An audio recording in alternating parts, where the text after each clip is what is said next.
Hello, I'm here today in Church Gresley with Shirley and Derek. They've got a lovely, heartwarming story to tell you all. So it's over to Derek. He's going to start us off first. Okay, Derek? Tell us all about it. Okay.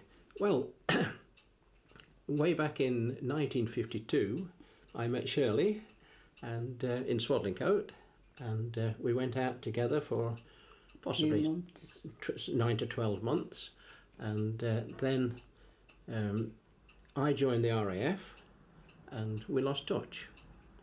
And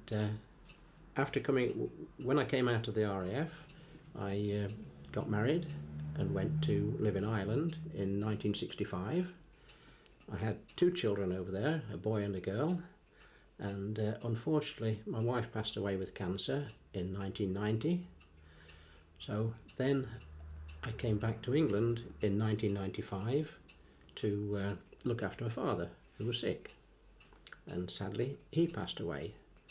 And then I moved to Gresley, and one day I was looking in the Burton Mail, Burton Mail Remembers, I think it's called, showing photographs of times gone by, and there I saw a picture taken 40 years ago of a group at the Gresley Old Hall, and there was Shirley sitting on a man's knee.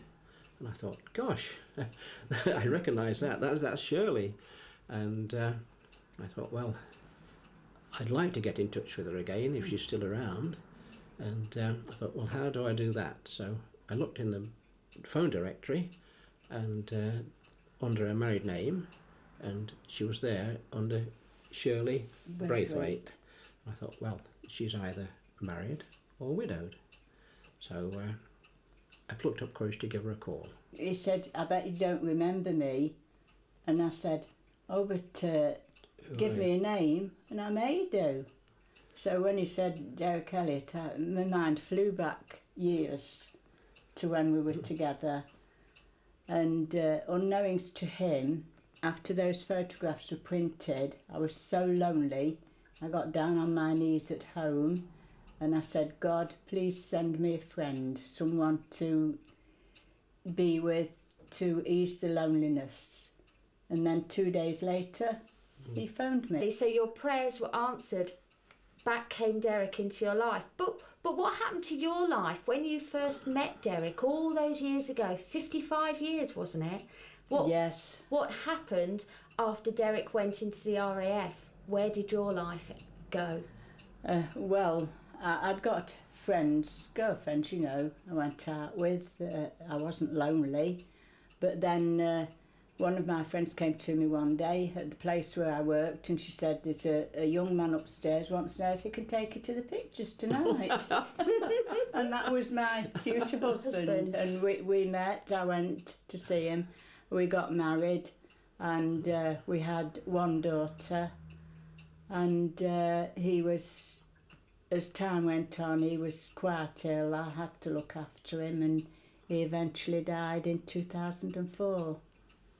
And after that, because I'd been so busy looking after him and running the house and everything came to full stop.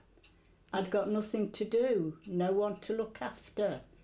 I didn't know what to do with myself. So you were quite lonely, weren't you, at that time? I was very lonely, yes. Yeah. So the photo that Derek saw in the Burton Mail was a godsend. It was basically. A godsend, yes. Yes, so you've got back together again after 55 years, yes, which is an amazing, you know, time, and what a journey you've both had. Yes. And so you moved in together, didn't you? You've been eventually. Yes, well, we met up several months just as friends, and then he went to Ireland for a fortnight to be with his family over Christmas, and while he'd gone, I really missed him. Oh. And he phoned me twice a day, and I realised then that I wanted to be with him, and he felt the same way. When he came back from Ireland, That's a lovely story. we decided we wanted to be together. Yes. So what about the future then? Well, we're together for keeps, that's for sure. I think it's obvious for everybody to see that you are both totally in love with each other, which is marvellous. Sure it is. Smashing.